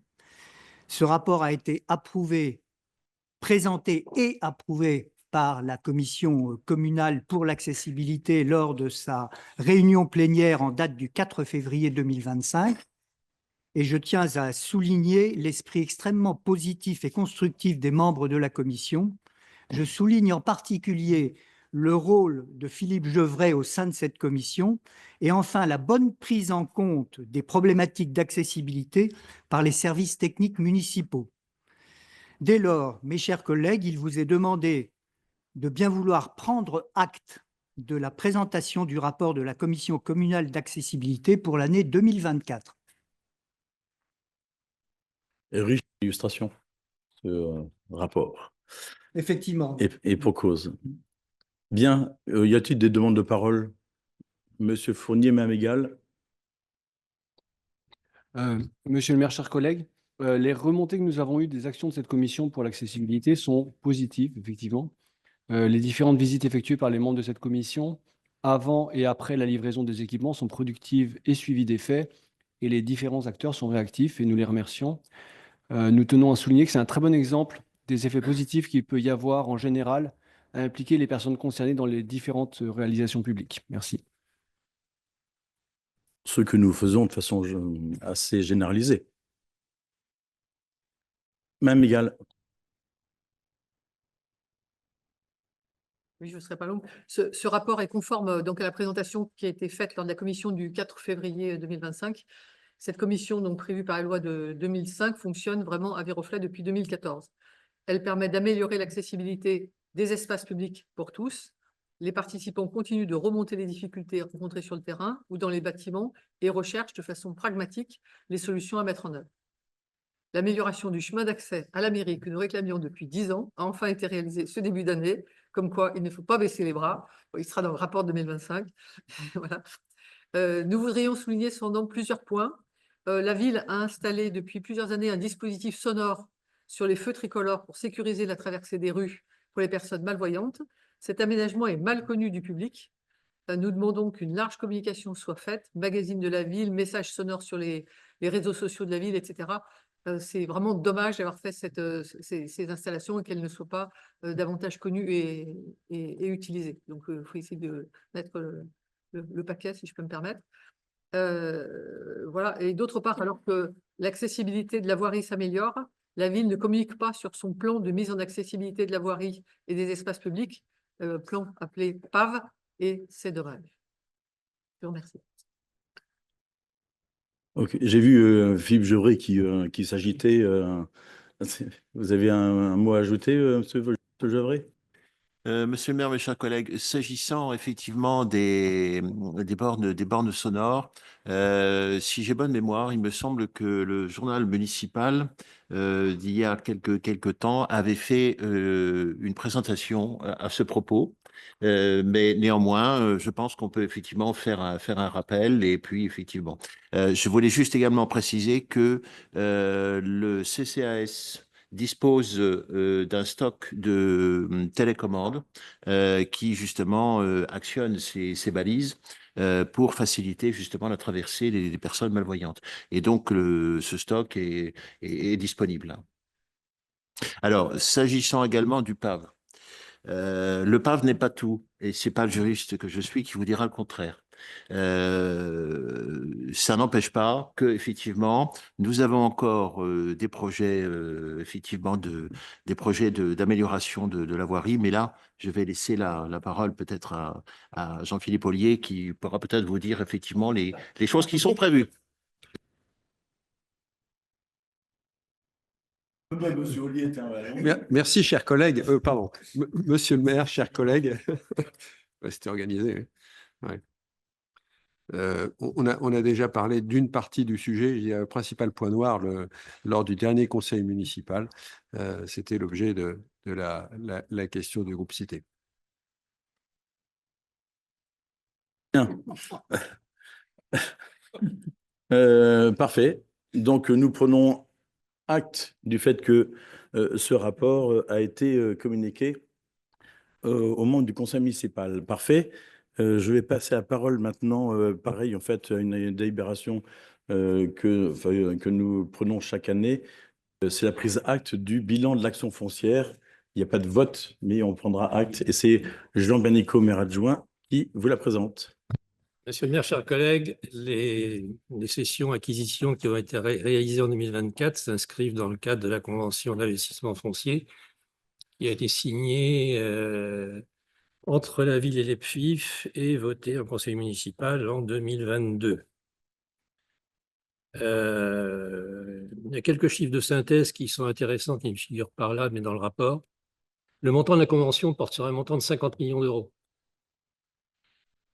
Le montant engagé au 31/12/2024, c'est-à-dire le total des acquisitions, plus les frais de portage, plus les différents frais annexes, s'élève à 28 713 378.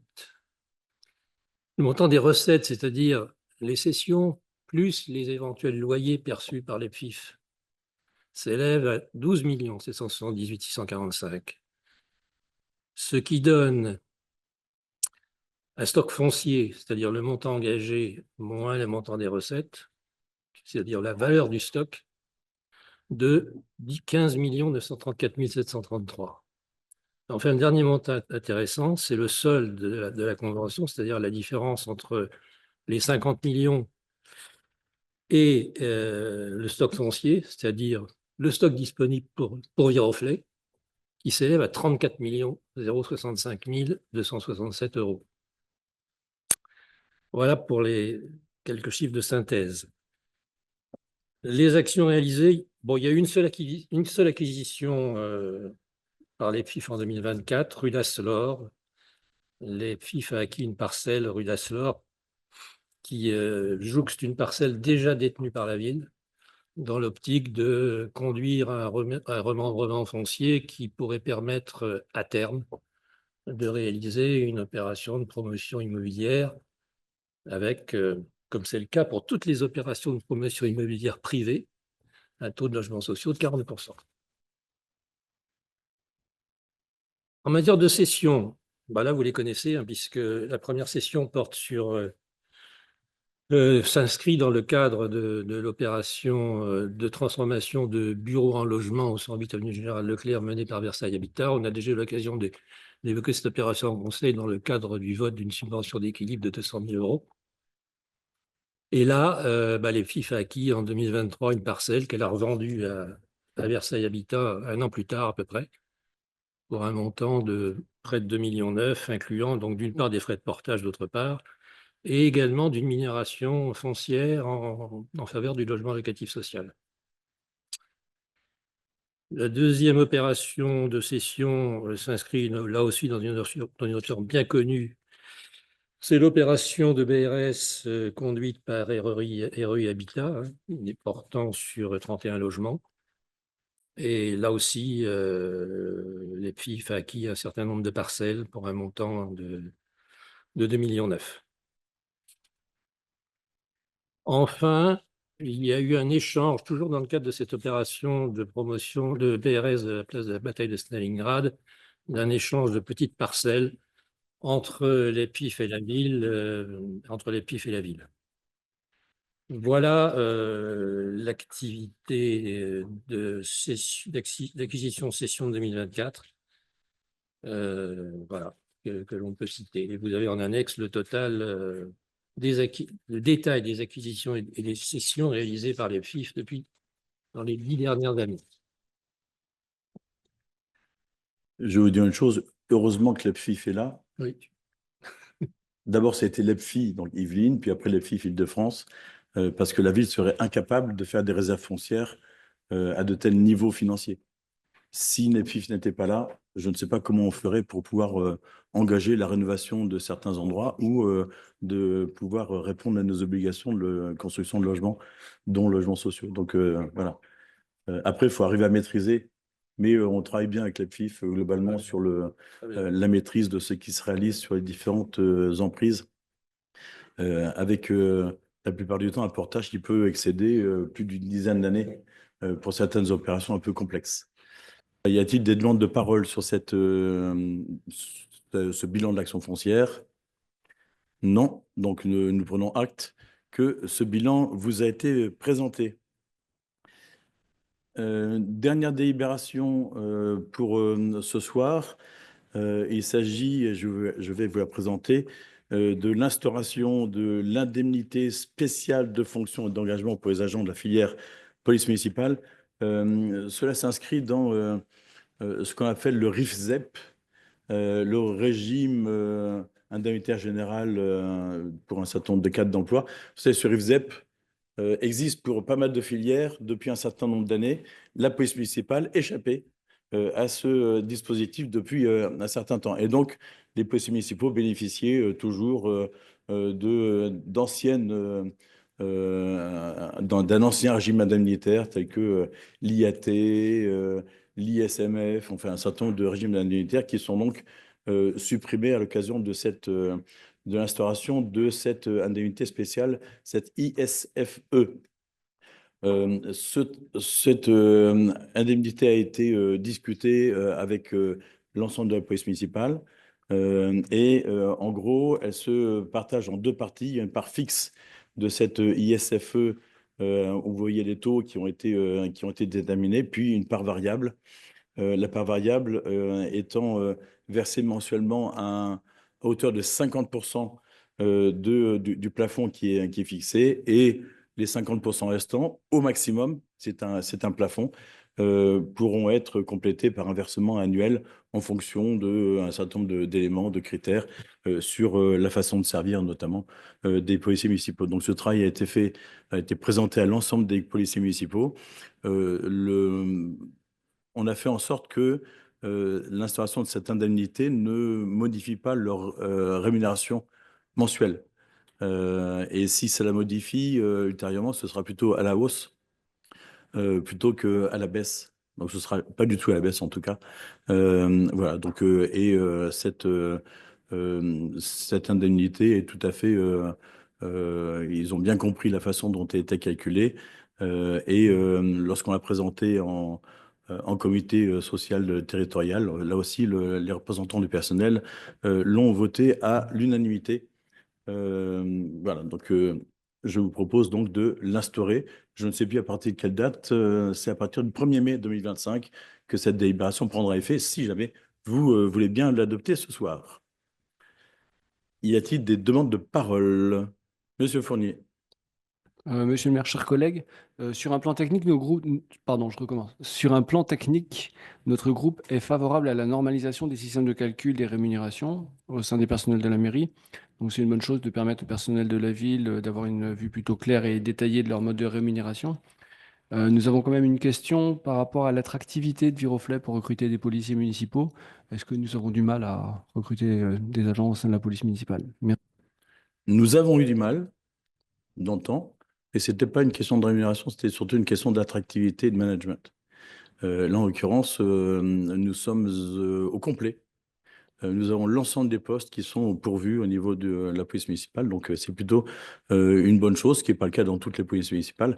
D'ailleurs, plus généralement, nous sommes plutôt au complet dans la plupart de nos services, d'où aussi le fait que nous avons une réalisation de la masse salariale qui est très proche du budget, et notamment, là, je m'en réjouis, c'est au niveau de la petite enfance où nous avons l'ensemble des postes qui sont pourvus. avec de l'absentisme, des choses comme ça qui existent aussi. Mais en fait, néanmoins, nous avons l'ensemble des postes, donc l'ensemble des berceaux peuvent être ouverts. Donc là, pour la police municipale, c'est pareil. Et donc, notre organisation d'une brigade de jour, une brigade de soirée continue. Et donc, et les policiers sont plutôt satisfaits, notamment également des conditions de travail du matériel qui est mis à leur disposition. Donc, on est plutôt attractif. Voilà. Y a-t-il d'autres demandes de parole? Non. Donc, nous passons au vote de cette délibération. Il y a-t-il des oppositions, des abstentions? Unanimité. Merci beaucoup. Voilà, c'était la dernière délibération pour ce soir. Je rappelle avant de passer la parole pour la question, nous avons les prochaines séances qui sont prévues le 26 juin, le 25 septembre et le 11 décembre, ici même. Et donc, je vais proposer au groupe Viroflexez-vous de poser la question. Je ne sais pas qui se charge de la poser. Monsieur Méheu, je vous en prie.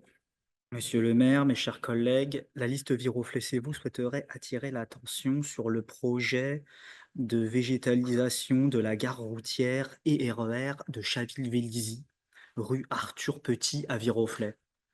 Les riverains nous ont remonté avoir suivi l'exécution du projet pendant plusieurs semaines et assisté finalement mi-février à la plantation de 5 arbres et de nombreux arbustes dans les plates-bandes avoisinantes. Or, à l'heure actuelle, le sol, pourtant parcouru de tuyaux d'irrigation, est complètement desséché et les plantes semblent avoir du mal à prendre. Ce projet de végétalisation est-il suivi par la ville ou par la SNCF? Dans ce type de projet, les services techniques, notamment les jardiniers, ont-ils une organisation particulière ou bien est-ce un suivi classique comme pour les autres espaces verts? Je vous remercie pour votre retour. Avant de donner la parole à Jean-Philippe Ollier, je n'ai pas bien compris votre deuxième question sur le fait que est-ce que c'est une organisation particulière dans ce type de projet ou c'est un suivi classique pour les hommes des espaces verts. Je ne sais pas bien. Jean-Philippe a dû la comprendre puisqu'il n'y a pas de réponse. Le Comment? but était d'avoir quelques informations sur comment en général étaient entretenus les espaces verts et en particulier avec cet espace particulier. Voilà.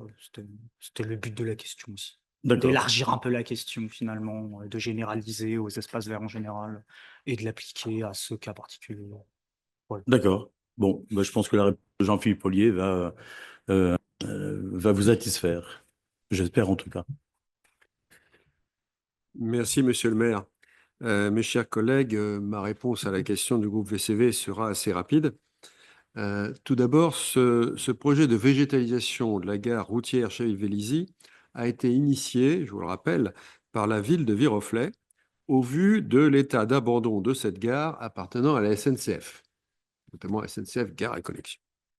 Pour ce faire, nous avons dû accepter de louer le terrain afin d'être autorisé par son propriétaire à en améliorer l'aspect trop minéral et à prendre en charge son entretien. Un comble. Comme vous le savez, l'entretien des espaces verts communaux est mené par les services techniques, soit en régie, soit via un marché confié à une entreprise spécialisée. Alors, un soin particulier est apporté aux plantations récentes, comme ici, ou comme dans le quartier du village. Il faut dire, par exemple, que le responsable d'espace vert, il va quasiment tous les jours dans cette phase-là. Alors, la gare routière, spécifiquement, a fait l'objet de plusieurs plantations. Le remplacement des 3 arbres que la SNCF avait plantés au centre de l'îlot, mais qui avaient du mal à se développer, faute de fosses suffisamment dimensionnées. Nous avons donc enlevé ces 3 arbres, agrandi leurs fosses et y avons planté 3 charmes. Nous avons ensuite ajouté 6 arbres, et non 5. Toujours des charmes, un dans l'îlot central et 5 autres le long de la rue Arthur Petit. Enfin, tout le long de cette rue, sur un linéaire d'une centaine de mètres, nous avons planté une belle variété de végétaux de taille petite ou moyenne, dont des bambous à l'extrémité est, c'est-à-dire côté rue de Jouy. Alors, comme vos observateurs l'ont noté, toutes ces plantations bénéficient d'un arrosage. jusqu'à fin mars par le bon Dieu. Depuis le 1er avril, par un arrosage automatique goutte à goutte. Et les bons jardiniers savent que pour plus d'efficacité, cet arrosage se fait de nuit. Je crois que c'est 3 heures du matin, pendant une demi-heure. Les bambous et eux seuls avaient effectivement du mal à prendre. Ceci a été constaté par les services techniques, puis conjointement avec le pépiniériste et l'entreprise ayant réalisé la plantation. Et il a donc été décidé de faire jouer la garantie du pépiniériste. Au passage, c'est d'ailleurs une garantie classique, y compris pour les particuliers, que nous avions fait jouer en 2023 dans cette même rue Arthur Petit, lorsque l'un des arbres plantés devant le parking EFIA ne s'était pas correctement développé. Voilà, j'espère avoir répondu à la question. Monsieur le maire. Voilà, et c'est un projet qui est évidemment suivi par la ville, ça vous a été dit. On en a parlé plusieurs fois en fait au sein de ce conseil municipal et au sein de réunions publiques qu'on a pu faire durant ces 3 dernières années. Donc, voilà. Mais c'est vrai que c'est paradoxal, si nous n'avions pas décidé de louer cette parcelle à la SNCF et d'en prendre toutes les charges d'entretien, cette gare routière resterait dans son état pas terrible que nous avions précédemment. Et je pense que on peut se réjouir de la façon dont ça a été fait, ça, à moindre coût, puisque je vous rappelle qu'on devait avoir un certain nombre de subventions. Le projet était plus large que ça, mais ni le plan vert, ni la région n'ont été en mesure de nous proposer des subventions pour un projet plus ambitieux. Donc, nous avons réduit le projet selon les capacités dont nous disposions. Voilà, c'est la réponse à votre question. Je crois que Mme Mégal, qui ne m'a pas envoyé de question, mais qui m'a demandé exceptionnellement la parole, je vais vous la passer, Mme Mégal. Oui, monsieur le maire, mes chers collègues, je vais effectivement remettre ma démission mardi prochain, 8 avril 2025, de ce conseil municipal. Ce conseil municipal est donc le dernier auquel je participe. Comme vous le savez, j'ai quitté la ville de Viroflay fin 2023. Comme les textes le prévoient, j'ai pu continuer à assurer mon mandat de conseillère municipale de Viroflay au sein du groupe Cité. Aujourd'hui, je décide de laisser la place à un autre membre de la liste Cité afin de lui permettre d'avoir une première expérience dans les instances municipales de Viroflay. J'ai vécu à Viroflay pendant plus de 30 ans. En 2013, ma vie familiale et professionnelle me laissant un peu plus de latitude, je me suis investie dans la vie politique municipale avec Solidaires à Viroflay. J'ai travaillé sur les questions d'urbanisme, de logements sociaux et de mise en accessibilité de l'espace public. Je suis entrée au conseil municipal en 2016. En 2020, nous avons constitué la liste Citoyenneté, Transition écologique et solidaire, dite Cité, et obtenu 3 élus. Lors de notre rencontre, au début de cette mandature, monsieur le maire, vous aviez conclu notre entretien en disant que nous n'avions pas le même projet. Avec Cité, nous n'avons cependant pas baissé les bras. Particulièrement concentrés donc sur les actions locales, nous nous sommes appuyés sur l'énergie des membres de la liste pour être force de proposition. Nous faisons l'écho des habitants tout en tenant compte de l'intérêt général. Nous avons souligné les manques, comme l'absence de lieux de rencontre pour les jeunes lycéens, proposer des solutions pour développer l'usage du vélo dans la ville, documenter des solutions d'aménagement urbain, formaliser les attentes des associations, concrétiser récemment le compostage. Il me semble que tout cela n'a pas été vain, même si certains sujets, comme le souhait de créer une maison des associations, sont restés lettres mortes. Au cours de mes 2 mandats, j'ai eu à cœur de faire vivre la démocratie. Le niveau municipal est le premier niveau dans lequel elle s'exerce. Alors que la défiance vis-à-vis des politiques gagne nos concitoyens, il me semble qu'il est de notre devoir de prouver qu'elle fonctionne au plus près de leur quotidien. En tant qu'élu, je crois sincèrement au dialogue et à un examen rationnel et partagé des solutions pour parvenir au meilleur choix possible pour la population. le choix final revenant à la majorité, bien évidemment. Après presque 9 années au sein de ce conseil, il est temps pour moi de laisser la place. Le changement est porteur de nouvelles idées et solutions. Je vous remercie. Merci, Mme Bégal. Donc, ça n'est pas une surprise pour moi parce que nous avions discuté, mais c'est certainement une surprise pour bon nombre de vos collègues. Donc, je voulais vous remercier parce que c'est pas rien, en fait, de consacrer presque 9 années de sa vie au conseil municipal. Certainement encore plus difficile dans l'opposition, mais voilà, j'espère qu'on a été à la hauteur de la démocratie. Enfin, en tout cas, je pense que si j'ai conclu notre entretien sur le fait que nous n'avions pas le même projet, je pense que ce n'est pas tout à fait faux, mais ce n'est pas tout à fait vrai non plus. Donc, nous avons en tête l'un et l'autre, et tous ceux autour de la table ont en tête l'intérêt général. Et c'est ça qui nous pilote, je pense, les uns et les autres, et c'est ça qui vous pilote aussi, je le sais pertinemment. Voilà, donc 8 ans, ce n'est pas rien. Quand on peut effectivement se retourner en arrière, se dire, ça fait combien de temps les uns et les autres? Je pense que pour certains, c'est un peu plus long que ça, mais je souhaite en tout cas que ça a été une belle expérience pour vous. Vous avez contribué à votre niveau, notamment la commission d'accessibilité, à nous faire bouger. Je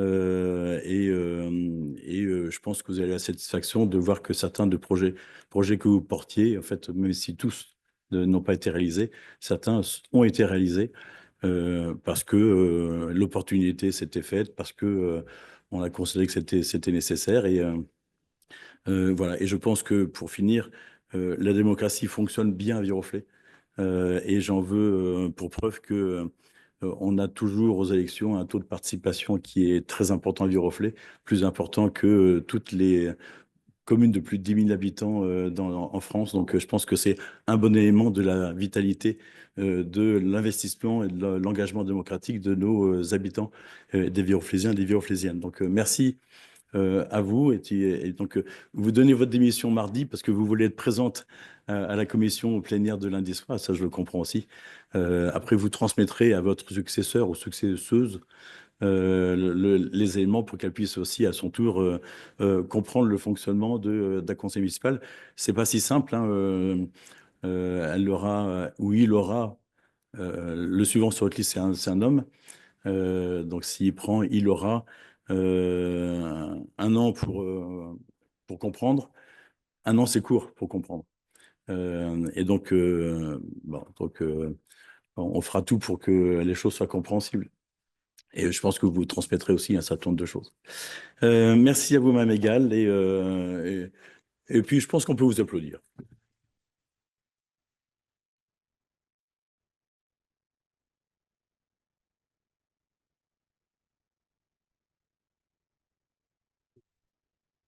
Et bien voilà. Donc, je vous ai donné les dates des prochains conseils. Et donc, je vous souhaite une belle soirée.